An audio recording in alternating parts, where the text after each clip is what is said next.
but there's a lot of sort of overlap in the cycling culture here where people do not only both things, or all three. They may be a road rider, also mountain bike rider, also commute to work.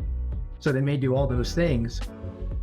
But the infrastructure is conducive to that you can get on a mountain bike trail and wind up on the other side of town and go to your job, and then maybe ride back on the trail or on bike paths or bike lanes on the way home. So I've gotten this odd set of skills, and I'm okay at it, right? I'm not great, but there's that kind of navigation. Like the bureaucracy is not to be underestimated. Yeah. And I think it turns some folks off. I guess I'm sort of motivated towards an end goal enough to go, okay, what's the next step? That's a funny question because I'm two things in this conversation. I'm a mountain biker.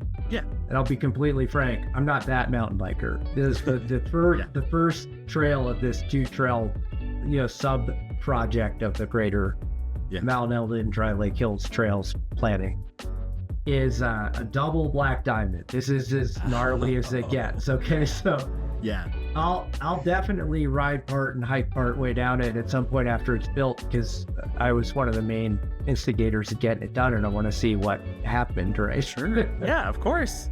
But it's probably not going to be my first choice for riding. Looking for real stories of real people making a difference in the Grand Canyon State? Welcome to Finding Arizona podcast. We sit down with Arizona's inspiring entrepreneurs, creatives, and community leaders and give you a front row seat to their journeys, passions, and projects. Whether you're a local trying to find a hidden gem or just enjoy watching someone chase their dreams, Finding Arizona is your go-to place for authentic conversations with a desert twist. New episodes drop weekly, so hit subscribe and start exploring Arizona one story at a time.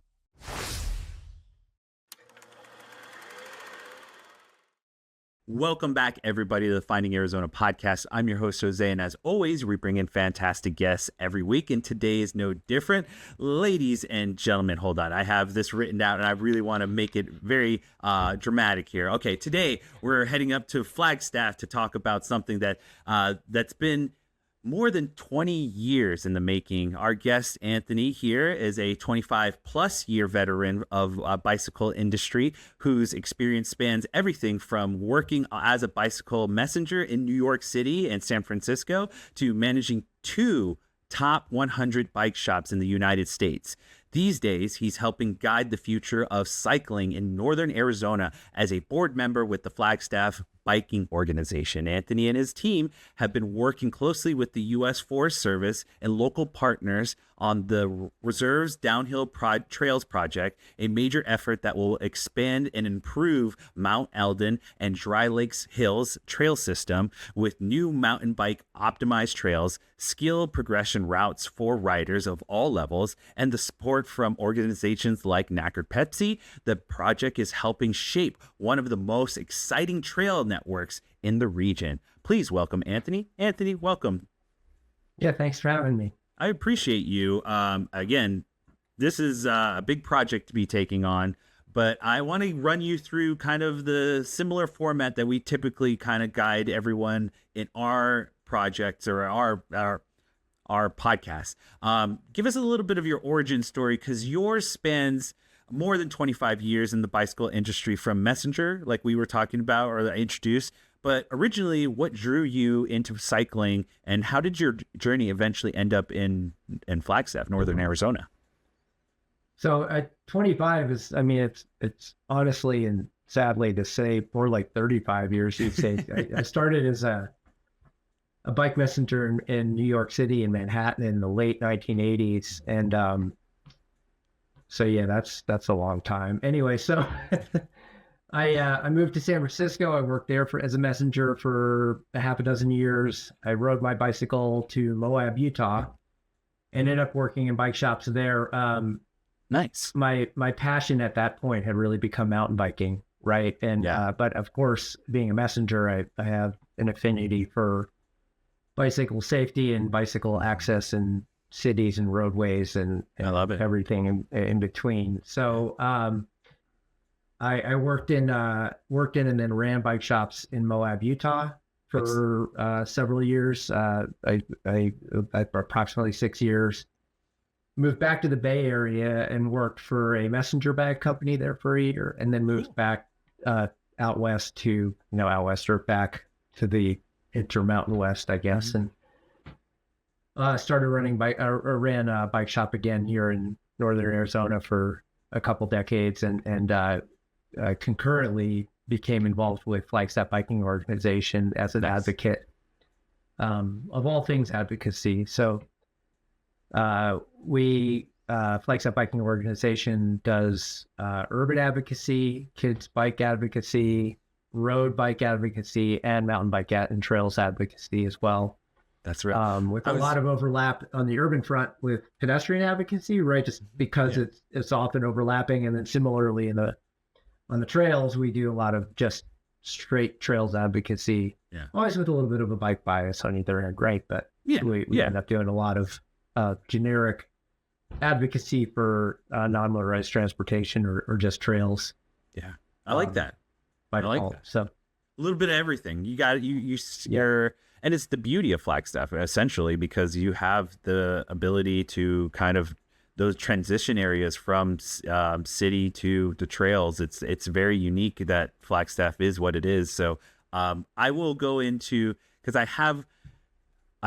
it's a personal thing for me, because I grew up a little bit on the East Coast, a little bit on the West Coast. So you and I kind of share this trail, like life leads you certain ways. But I was kind of curious, in New York City riding, like that's a level onto its own. And I imagine San Fran too, because you're dealing with hills and still a lot of traffic. I'm kind of like your personalized story too. You were talking about the different types of bikes, and I would love to understand really quickly, what was that transition like to go into like your love turning more specifically towards mountain biking, or was it always there and you just found yourself in a city life wanting to go out to the trails? So I grew up in a relatively rural part of New Jersey. Okay. And so even as a kid, I rode BMX bikes and would ride little trails around the neighborhood or whatever. And so that's, I grew up in Boy Scouts backpack trips and in the Appalachians and things like that. So I've always been into being outside in the woods and away from things. And so, it was a brief period from being a kid, 17, 18, being a messenger in New York at 18, 19, 19, I guess. And then San Francisco being a messenger. San Francisco, although it's a big city, is right next to the Marin Headlands, Marin County, which is sort of the birthplace of modern mountain biking, right? Yeah. One of them. And so some of the messengers I knew were also into mountain biking. And so we'd ride all week, and then we'd leave early Saturday morning and pedal up across the Golden Gate Bridge and go ride trails, all the Jeep fire roads and Marine Headlands, and then ride back, or sometimes get stuck up at the Samuel P. Taylor and have to take the ferry back because it was just too far. It was going to get dark, And so it was just a way to get out. And then a bunch of us were also into bicycle touring. And so that was overlapping on-off-road bike touring that we were doing back in the early 90s. And so that's some overlap there. Yeah. Well, I grew up over in Allentown, Pennsylvania. Got you very close to where I grew up. Yeah. So that's why I was like, I wanted to mention that. And it was just like that same kind of like wanting to be in those like outside of the house, just like the park areas, the grass areas, and like just wanting to be out in the woods sometimes too. And it's just like, that's growing up for me. It was like, that was something that intrigued me. So biking around and like BMX stuff was like always kind of our deal. And then I moved to the reservation near the Four Corners, and biking is a lot harder there if you're not knowing what you're doing, because if you don't know how to change a tire quickly, or you'll end up with a flat, and you'll just as a kid, that's the bummer of it all. If you don't know how to change that flat, it's like your bike is it's getting hard. It's hard to like get back out on the trail. So, but I will now move forward into kind of asking questions about why Flagstaff is special for riders. Flagstaff has become a bit of a trend destination for mountain biking. From your perspective, what makes Northern Arizona such a unique place for cyclists compared to other places you've ridden or worked. Well, I think I mentioned I spent 6 years in Moab, which is a mountain biking destination, world renowned. And at the time I was there, it was, one of the destinations in the world. There's there Crested Butte and Durango and that was kind of it, right? Those were the places people came from all over the world to go to these places. Yeah. So when you say Moab, that's all I picture is like trails and cycles, like people biking. Yeah, and I mean, it's very popular river running, jeeping, and dirt biking, and everything else out too. It's very much an outdoor town, but lots of trails. So that sort of set me up for wanting to do a lot of, I got really into mountain biking at that point, right? It became part of my career to run bike shops and bike industry stuff. And so I met my wife over the internet, and we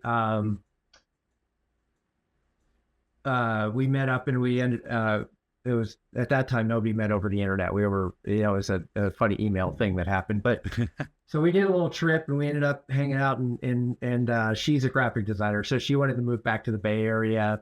She was from Wisconsin because there's a lot of design jobs at that time. Yeah. So we went back there. We came out to Flagstaff for a friend's wedding, and we sort of saw that as a perfect compromise. It's a big enough town that there are jobs in graphic design. She works for NAU now. She worked for some design firms before that, right? And there's a lot of bike culture here. And it's, as we joked at the time, you can ride your bike to get sushi, and you could ride your bike and be on some world-class mountain biking trails, right? It was in Marin County, even though we lived close to some trails, it was highly densely populated. And then the Flagstaff was a good compromise because we're a few hours from Moab, and all you could ride in the desert in the winter time down in Sedona, just 40 minutes, an hour away. Yeah. So just that diversity of opportunity from a semi-urban environment to a pretty rural environment was really appealing for Flagstaff. And I think one of the things that makes Flagstaff unique from a cycling perspective, we know lots of people who mountain bike to work, right? So it's, if you live in a big city, that you're sort of a commuter advocate or maybe a commuter rider. Yeah. And there may not be much overlap with mountain bike community or mountain biking. We sort of have people choose one or the other. They don't ever ride their bike to work, but they mountain bike, or they only ride their bike to work and they never go on a trail. Yeah. But there's a lot of sort of overlap in the cycling culture here, where people do not only both things, or all three. They may be a road rider, also mountain bike rider, also commute to work. So they may do all those things. But the infrastructure is conducive to that you can get on a mountain bike trail and wind up on the other side of town and go to your job, and then maybe ride back on the trail or on bike paths or bike lanes on the way home. So Flagstaff has been for forever since I was here, but has become even more so over the past 20 years, this kind of meshing of cycling culture and cycling activities, which is super appealing. Being an avid bike rider. Absolutely. I want to get into the Reserves Downhill project, and it's been 2 decades in the making. Can you talk us through why the project like this takes so long, and finally what helped it get pushed forward? So our organization, Flagstaff Biking Organization, was founded in 2002. At that time, I had been making some efforts to get IMBA, the International Mountain Bicycling Association. They have had at that time a thing called the IMBA Trail Care Crew. Yeah. And they would send folks out to train not just local people who are interested in helping with trails, but also land managers on best practices for trail design. And you may think that, oh, well, of course the Forest Service knows how to build trail. And there's certainly some incredibly skilled folks within the Forest Service, trail builders and designers and such. But not everybody in the Forest Service who even works on trail crews, it really understands the principles, the sort of abstract principles. They're not really abstract, but just sort of the abstractions of principles for trail design. and I think that, to be fair, also they more recently have become better at that in part because of efforts by organizations like IMBA.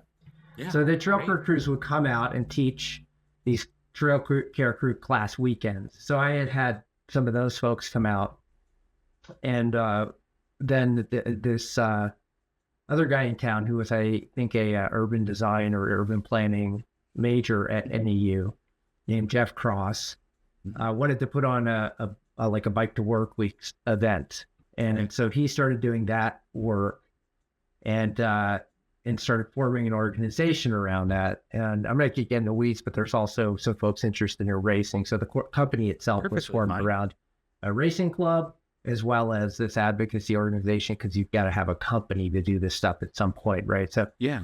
Anyway, so we Jeff was pulling together this organization, and I was like, well, why don't we also have a mountain bike element to that? We'll put it under one umbrella. Mm-hmm. And it evolved from there. So moving on, we started to do some trail work, volunteer events with the Forest Service and things like that. In their mid 2000s, people started building trails for downhilling. That became much more of a thing. Bikes built around a more aggressive downhill riding style, and so the obvious place to put something like that is what we call Oldham Canyon. There's a road that goes up so you can shuttle with your friends. You get in a truck, you drive to the top, you drive, one guy's doing the shuttle, and so folks built illegally, but nonetheless built trails to address that demand.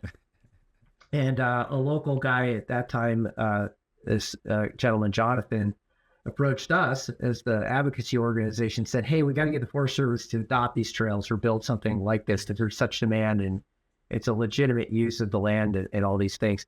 So we approached the Forest Service then in 2006 with a letter and said, hey, we should adopt private reserve and get it put on the system.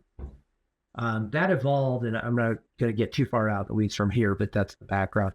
That evolved into, thank you.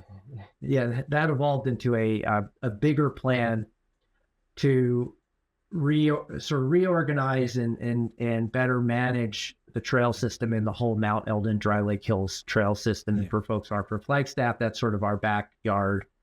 A couple of smaller hills, and then a little bit bigger mountain, Mount Eldon and the Dry Lake Hills. And there were a lot of trails up there, but there were a lot of non-system trails, and those invariably go through wildlife habitat or maybe near archaeological sites that have impacts. Yeah. They may be erosive and hard to maintain and then illegal to maintain. So the idea was to try to adopt some things, add some things, obliterate some things, and then build out this trail system. Okay. It took 20 years till now. It was about 16 years till the decision for the greater plan was signed. Yeah. To get that through because of the Forest Service reprioritizing things like fuels management. Very important. We don't want to burn down the city, right? So, and then wildfires happening, the Schultz fire, the museum fire, and there was another one. There's so many anymore. Anyway, those fires impacted the Forest Service's ability to progress with the planning for this recreation stuff. So nonetheless, here we are 20 years later, and now as part of that plan that was signed in 2021, 22, whatever it was, we've now we've built a bunch of trails leading up to this, but now we're working on the real downhill trails, the real more aggressive, addressing that demand, and getting those on the system. So quick side questions. I mean, from your perspective, one, kudos to the team and to the organization for sticking it out. I mean, the one factor of it all was like the fires and everything of it all. And just, I understand that. And like the red tape of government and just making sure, things are prioritized, but kudos to the organization for sticking it out for so long. But secondly, from your perspective, that main downhill trail or that main downhill, like section that's going in now, like how much weight is that on you as like someone who rides, does that affect you greatly? Like how much time and effort or energy are you putting towards, following its progression? That's a funny question because I'm two things in this conversation. I'm a mountain biker. Yeah. And I'll be completely frank, I'm not that mountain biker. This the first trail of this 2-trail, sub project of the greater Mount Eldon Dry Lake Hills Trails planning is a double black diamond. This is as gnarly as it gets. Okay, so I'll definitely ride part and hike part way down it at some point after it's built, because I was one of the main instigators of getting it done, and I want to see what happened, right? Sure. Yeah, of course. But it's probably not going to be my first choice for riding. So as a rider, I'm like glad that those guys will have an opportunity, right? I'm happy for everybody to have, but it is at the outside of the progression. As an advocate, this is the sort of alpha and omega of this particular project for us. We have a lot of other projects. Of course. Right? We've built a lot of different trails, and we've semi-urban and urban stuff there. But this particular project, we started in 2006 with this particular suggestion to the Forest Service, right? Nice. And then now it's getting built. So it's a bit of a bookend on this project. And there's even more within this project to build, and we'll help with all that. I appreciate you giving us that kind of storytelling to that portion of the project, because it is, I mean, like you said, the kind of alpha of the portion that you were wanting for and asking for. And as we've discussing this, since we're on the topic about like trail progressions, because you brought up the black diamond system, and sure, one of the goals that I mentioned in the beginning when introducing you was about skill progression for across trails from beginning to double black. From beginner to double black, why is that type of trail design important to growing cycling and growing the cycling community? So it's not just about growing cycling community, but providing, and I guess it's sort of one and the same, but providing opportunities for people to progress. And there are negative outcomes that range from sort of cultural public health levels to potential negative environmental impacts from people taking things on their own if they aren't afforded these opportunities. So that's where the importance of it lies. If a kid is, like we were kids riding 20-inch wheel BMX bikes around, and if you pursue that and you get into it and you're building little wooden jumps in your yard and jumping over your friends, and then you get really good at that. That gets a little boring, and you're looking for other opportunities. Sometimes that outlet is urban riding and finding places to do rail slides or whatever, but having a good BMX park will allow you to progress beyond that. And the advantages there is those kids aren't necessarily out in the woods building dirt jumps on somebody's private property or on an archaeological site or near an endangered animal or something like that. But also they're riding bikes. They're not getting unfit, physically have health problems because they're just sitting on their phones or play video games only. Mm-hmm. And those are fine things to do too, right? I think I play video games a little bit. It's fun, but you also need to get outside and you not only become healthier, but being outside, I think, is one of the main channels. Is it? To create people who are concerned about the outside, who want to protect the trees and the animals and I mean, I look at this too as like, if you build it, they will come sort of scenario, where it's like you have a need, and like this is something that we also talked about. It's like when you have a need for something, it festers, and then you run into like the situation of like, for skaters, it's like you're in abandoned areas, you're in not so, healthy situations doing the activity. If you give them a proper situation or a proper place to organize, to come together, to do the activity that's really in the scope of things, not hurting anyone, it's truly beautiful, because you can see how a city adapts, you can see how a local government adapts to it, and a community comes together around it. So, I think Flagstaff being what it is in a place, like what you guys are doing, I think it's a beautiful thing when it comes to these types of partnerships. So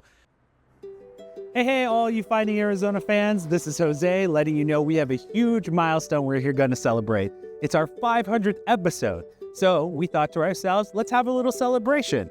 We are going to be here at Backlot Studios March 14th from 6 to 8, and we would love to see you there. It's going to be a really fun celebration. So if you have been with us since the very first episode or just finding us for the very first time, come on down and celebrate with us. It's going to be a collection that not only honors the past, the present, but the future of Finding Arizona podcast. We'll see you there. That leads kind of into my next question of you guys working closely with Coconino National Forest and the U.S. Forest. You brought a little bit to the table about talking what looks like behind the scenes, but I would like to ask the question of like the collaboration between advocacy groups and federal land managers, or what it actually looks like behind the scenes. So real quick, I did want to add not only to your last point, the a well-built trail is easier to maintain and keep. This is going to be a scary, dangerous trail, right? I mean, not dangerous, but it's going to be a challenging trail.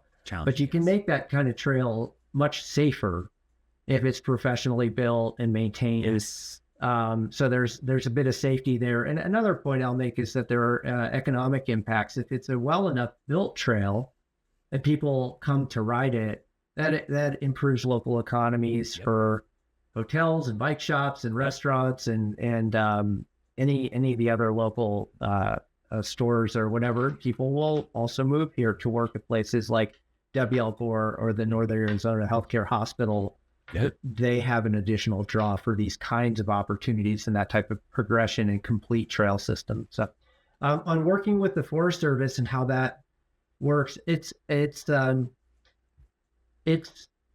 always an interesting thing working with government. I just yesterday, the head of recreation on the district, so not the whole forest, but we've been working together for at least 10 years now, and he's a great guy. But he was asking me for help for the local Northern Arizona, Friends of Northern Arizona Forest. They do things like fence in aspen trees so the elk can't eat the baby aspen tree leaves and that kind of, they remove barbed wire. They do those kinds of projects. Yeah. He was asking me if I could potentially help them with what's called their SAM.gov registration, which is this pages and pages online of forms, and you fill out this thing and then it sends you an email and you've got to respond to the email with the code, and it's not fast like everybody else's website where the email's just all of a sudden in your inbox. Yeah. So I've gotten this odd set of skills and I'm okay at it, right? I'm not great, but there's that kind of navigation. Like the bureaucracy is not to be underestimated. Yeah. And I think it turns some folks off. I guess I'm sort of motivated towards an end goal enough to go, okay, what's the next step? And just work my way through it. But we're right now in the process of getting our tracing back with the state, and because we let that lapse, and that was a mistake. And our president is fortunately a really skilled bookkeeper, so we're able to keep up on all that stuff. So working with the government, it's its own thing. Working with the Forest Service, aside from the sort of governmental aspects, is interesting because they're simultaneously stewards of the resource, but then also servants to the public. And so it's always an interesting conversation to have with them. And you have to come to them on those terms. It's not their terms, it's our terms, right? We own the forest. Mm-hmm. And they work for us. And I don't mean that in the sense of, hey, you work for me, buddy, but they work for us as the, they're the caretakers of our resource. Yeah. And so you need to come to them on those terms. And that early on, from a Forest Service higher level Forest Service employee who had his own other issues, I'm not going to get into that, but he did say a pretty wise thing to me very early on in our advocacy here at Flagstaff. And he said, if you guys want to have luck as advocates for mountain bike trails, you need to be advocates for Mexican spotted owls, and which are the primary endangered species that we encounter up here. That habitat, you need to be concerned about their habitat. Yeah, and it's a good point. Is that you can't come to the table and go, we're just going to want to rip this trail in right here, and that's the only place that's going to work. You've got to be aware that there's other resources. There's cultural heritage and archaeological resources, and you're going to have to move some trail someday because it goes near an ancestral pueblo, and you've got to move it away from that to protect that heritage and that archaeology. Yeah. Or you're going to need to like consider that there's going to be a big gap in the trail system that you're going to have to work around because there's owls there or something like that. Yeah. And be willing to make those compromises, but also be strongly in supportive. But still, we need to build the trail. Yeah. Right. No, I get that. That's And so that's, I think, the main sort of high level viewpoint that you have to come to with these conversations. And then also, and this is something that we struggle with constantly, is, folks who aren't as engaged will come to us and say, well, why don't you just get the Forest Service to do this? And it's like, well, for 10,000 reasons. And some of it may be the things I just talked about, resources that you can't just put the trail there.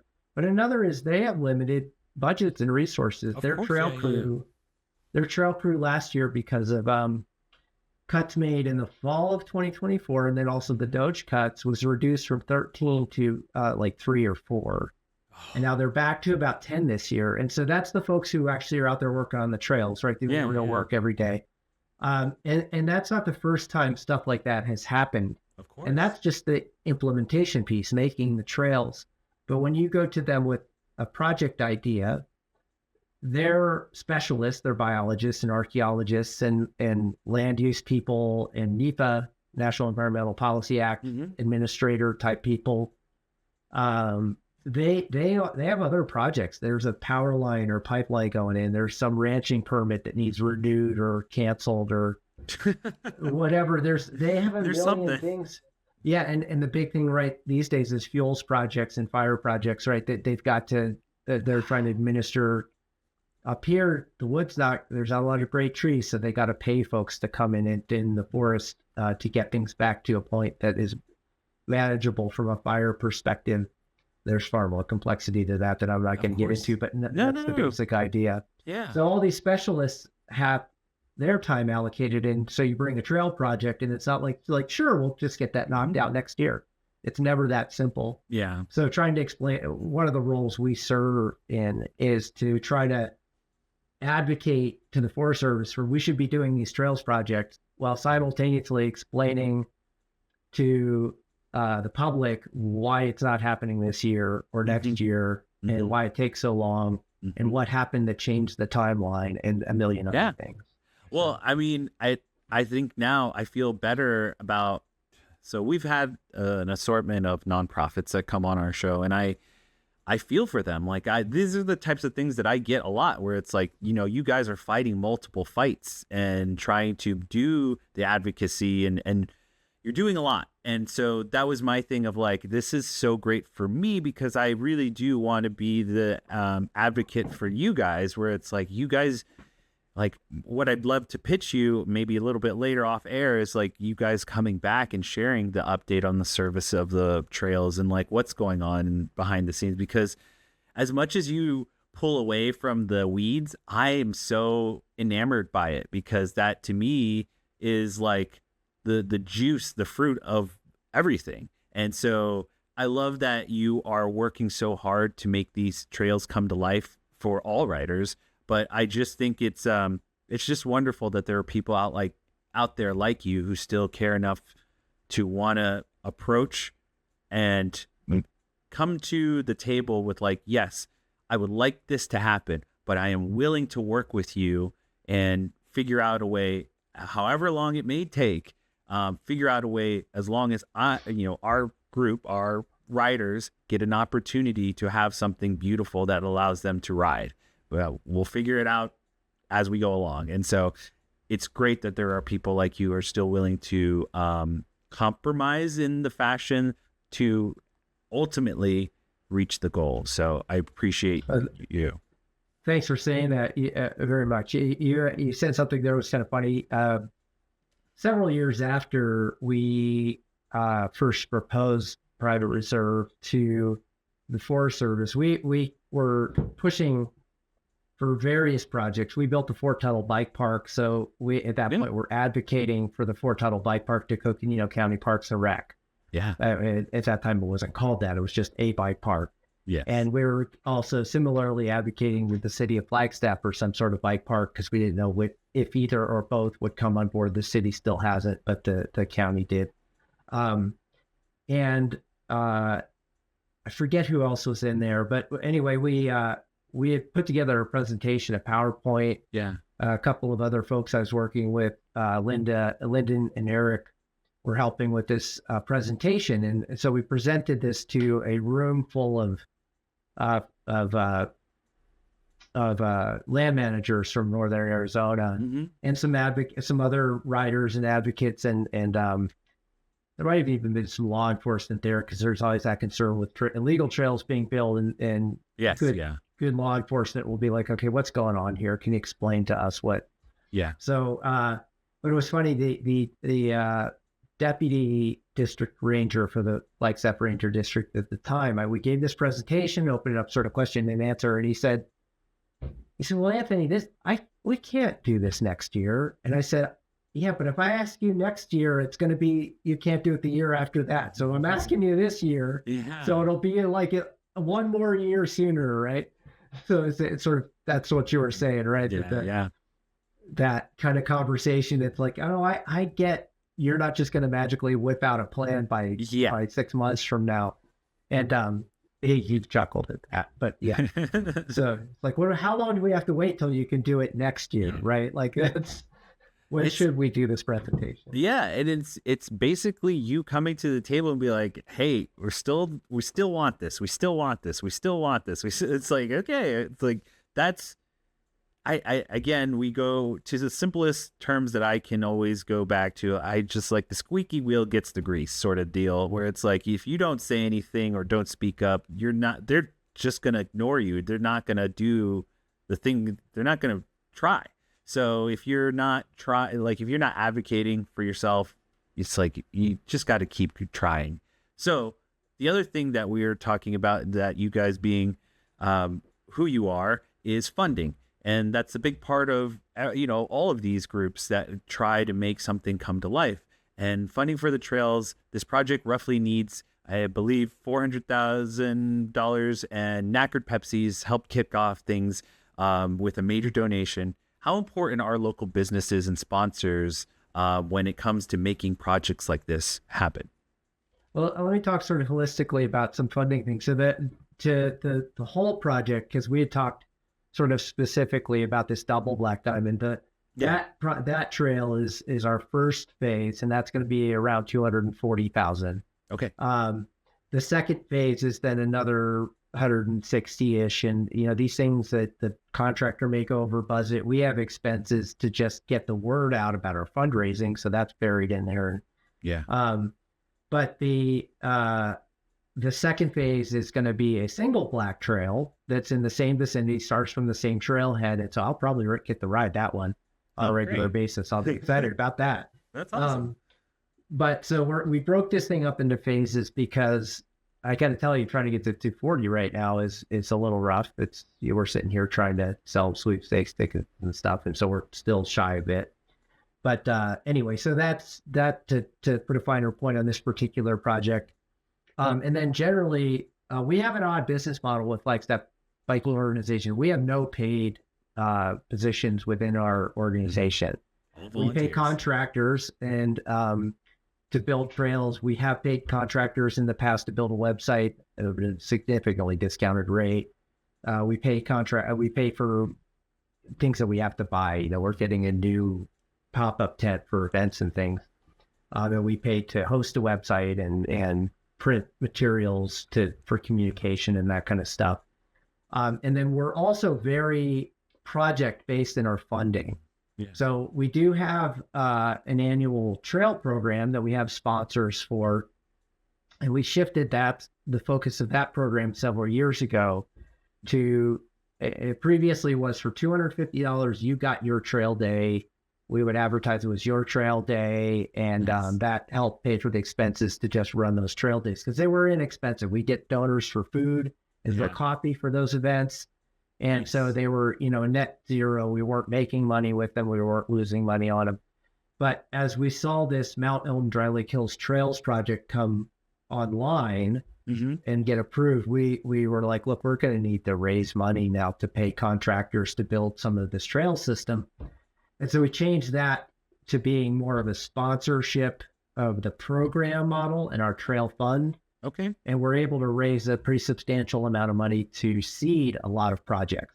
Yes. So, for example, we up front for this reserves project put about $13,000 into having the contractor come out and do a plan for both trails that allows the Forest Service to go through with the final part of the environmental study part, environmental approval part, which is once they know where the line is, they'll have an archaeologist walk it and make sure it doesn't go through any sites.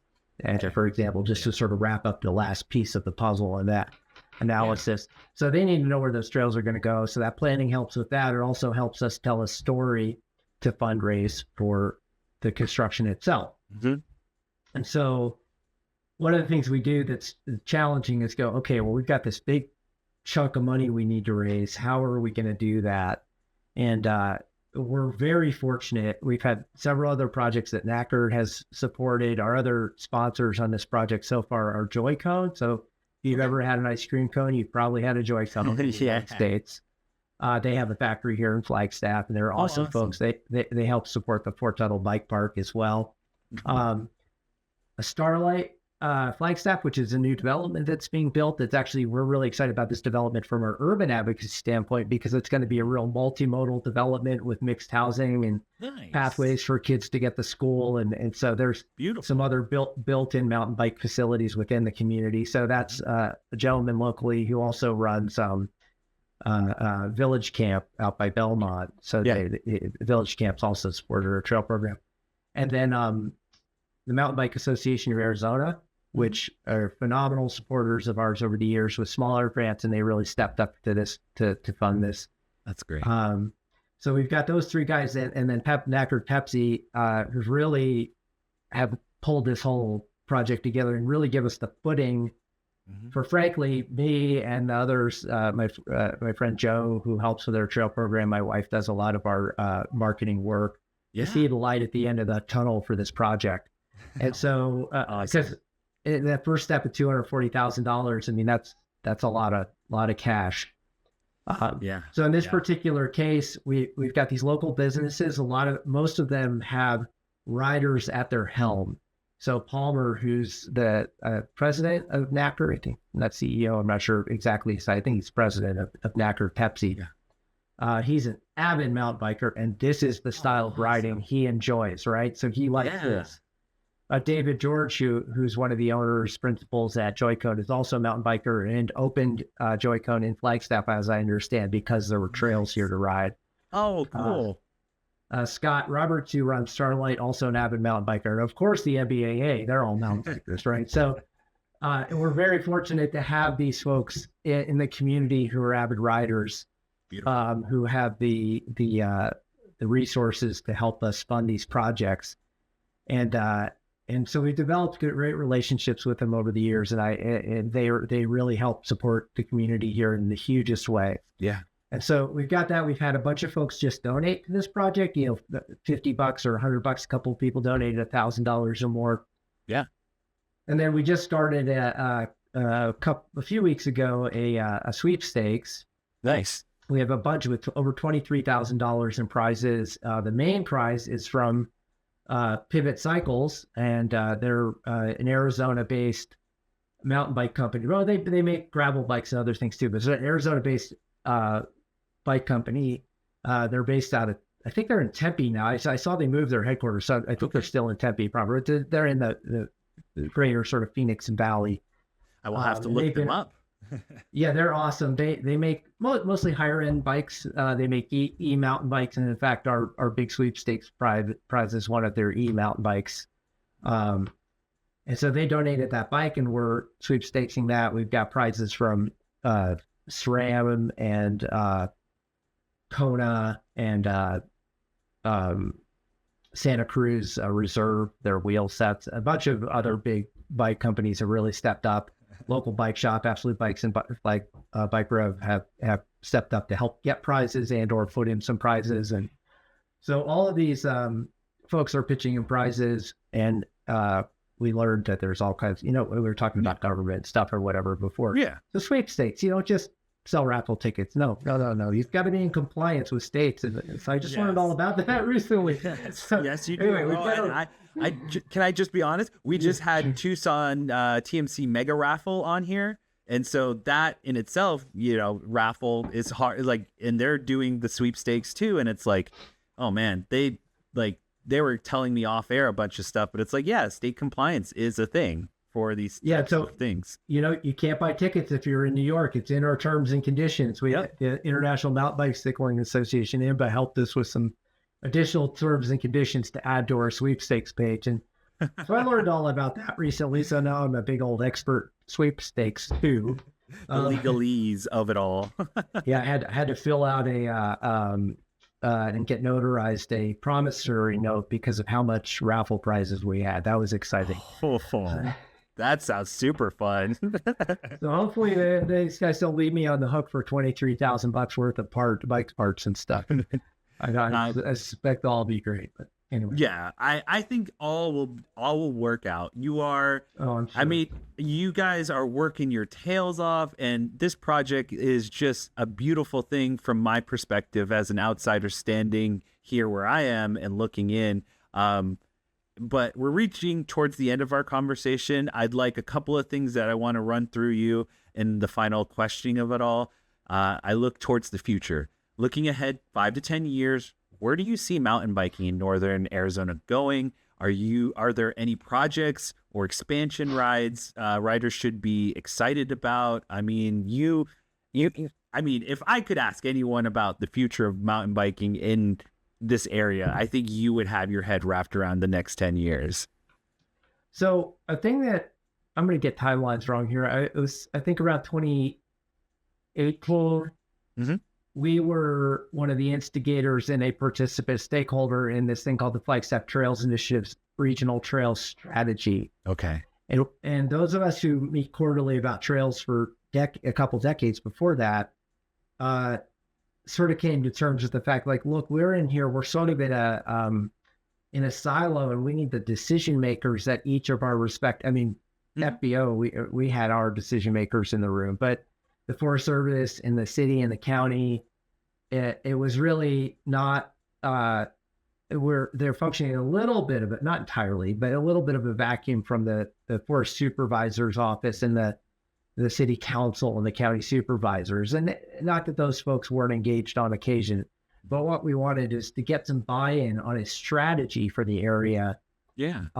So that those folks, when a project would come to them, we could point out and go, look, you guys were on board with this when you signed on to the strategy. Yeah. And so that strategy really set the template for going forward for the next, 1 or 2 decades. So within that, some things that are coming up to answer your question specifically, there's a stacked loop trail system. So just a basic trail system. Yeah.